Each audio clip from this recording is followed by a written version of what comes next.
लोकसभा चुनाव 2024 की अब तक की सबसे बड़ी कवरेज। उत्तर प्रदेश की हर लोकसभा सीट पर जनता के क्या होंगे मुद्दे।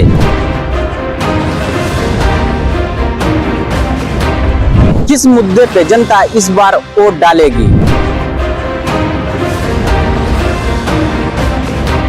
उत्तर प्रदेश लोकसभा चुनाव में क्या होंगे महिलाओं के मुद्दे। रोजगार, भ्रष्टाचार, कानून व्यवस्था पर जनता की क्या है राय।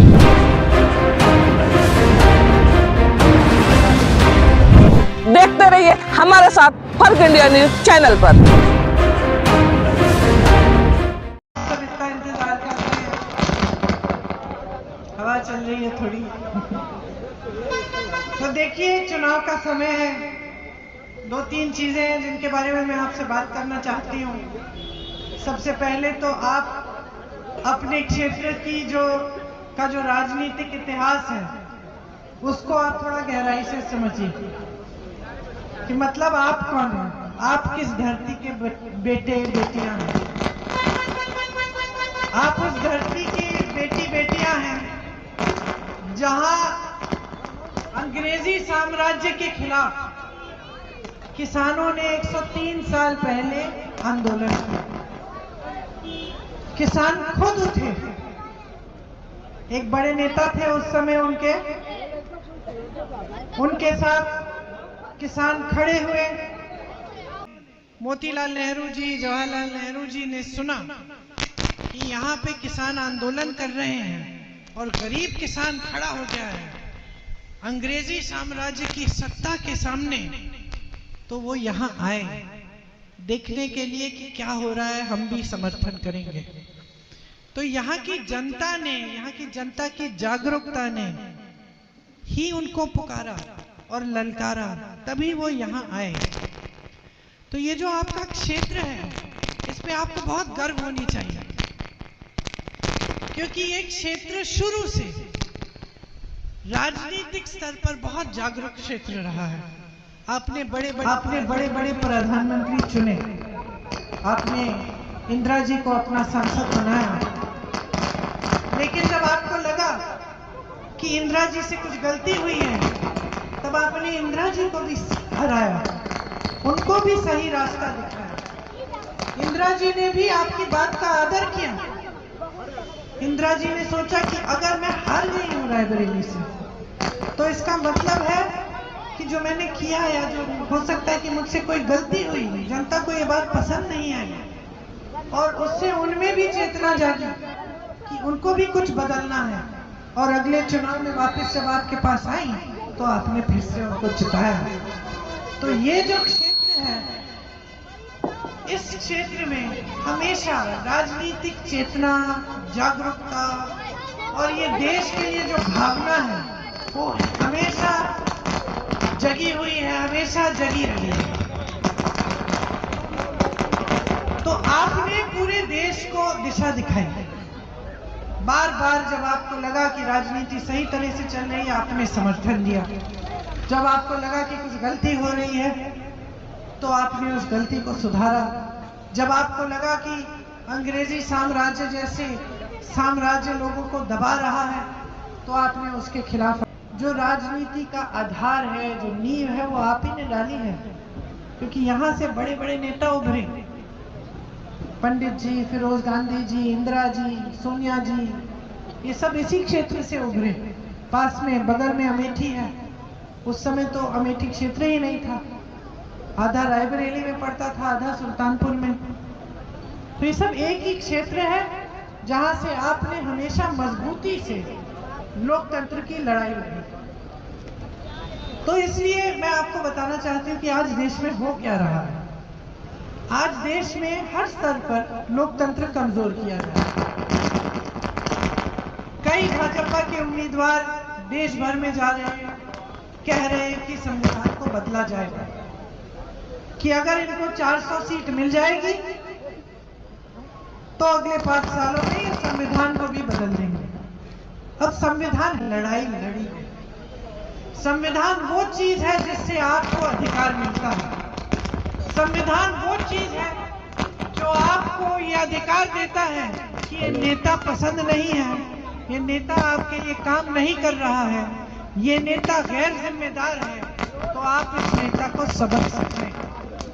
संविधान वह भी है जिससे आपको आरक्षण मिलता है, जिससे आपको नौकरी मिलती है, जिससे आपको शिकायत करती है। ये ठीक है, इसको फिर कराने दो। संविधान वही चीज है जिससे आपको हर अधिकार मिलता है। आपको ये अधिकार मिलता है कि आप शिकायत करें, ये अधिकार मिलता है कि आप आंदोलन करें, ये अधिकार मिलता है कि अगर कोई आपके साथ गलत कर रहा है तो आप आवाज उठा सकते हैं। इन्होंने इसे कमजोर करने का काम कैसे किया है? लोकतंत्र को मजबूत रखने के लिए कुछ संस्थाएं होती हैं। एक तो ये मीडिया वाले होते हैं जिनके कैमरे यहाँ दिख रहे हैं आपको, जो सब आपको टीवी पे दिखता है। इनका काम क्या होता था एक जमाने में कि सवाल उठाएं। हमारी जब सरकारें थी तो आपको याद होगा कितनी आलोचना होती थी टीवी पे कि इन्होंने ऐसा कर दिया वैसा। मुझे याद है कि मेरे पिताजी के समय अखबार में 10-10 प्रश्न छपते थे पिताजी से पूछने के लिए कि ये क्यों किया, ये क्यों किया, ये क्यों किया, ये क्यों किया। कोई नाराज नहीं होता था इन बातों से। ये लोकतंत्र था। लोकतंत्र में ये परंपरा है कि नेता को सही रास्ते पे रखना जनता का काम है। आज मीडिया को बड़े बड़े खरबपतियों ने खरीद रखा है। बड़ी बड़ी कंपनियां चलाती हैं जो बड़े बड़े खरबपतियों की हैं। आज जनता की सरकार की जितनी भी नीतियां हैं वो उन्हीं बड़े खरबपतियों के लिए बन रही हैं। तो सच्चाई तो दिखाएंगे नहीं आपको वही दिखाएंगे जो वो चाहते हैं। तो इनकी साठगांठ है मोदी जी की सरकार के साथ। मोदी जी ने इन सबसे चंदा लिया हुआ है। एक स्कीम निकाली बाकायदा कि चंदा देने वाला गुप्त रहेगा। क्यों? क्या जरूरत थी इसकी? चंदा दे रहे हो मोदी जी को तो सार्वजनिक करो, सबको पता होना चाहिए। लेकिन मोदी जी स्कीम लाए ये कह के कि वो सबसे ईमानदार नेता है इस देश के। ये स्कीम लाए कि जो हमें चंदा देगा उसका नाम गुप्त रहेगा।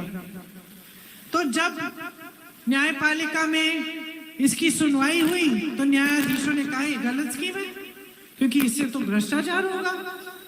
सबको पता होना चाहिए कि किसने किसको चंदा दिया है।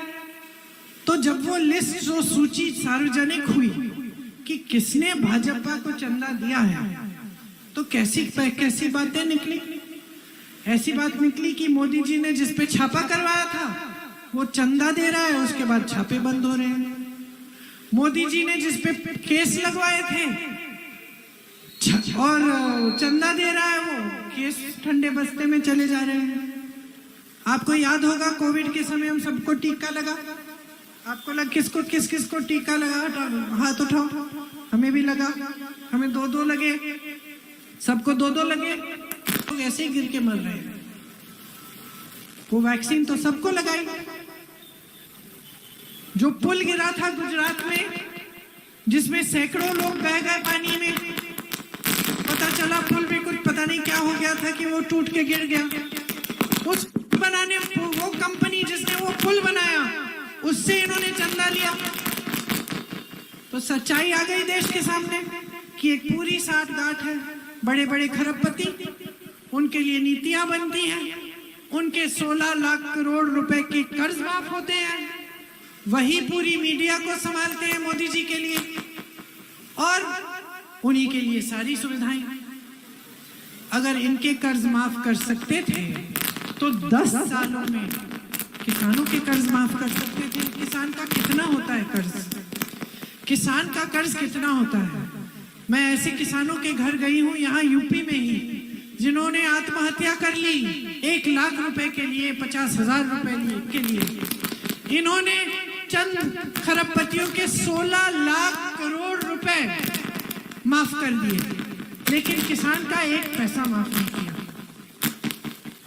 एक रोजगार नहीं दिलवाया आपके बच्चों को। 30 लाख सरकारी पद खाली पड़े हुए हैं।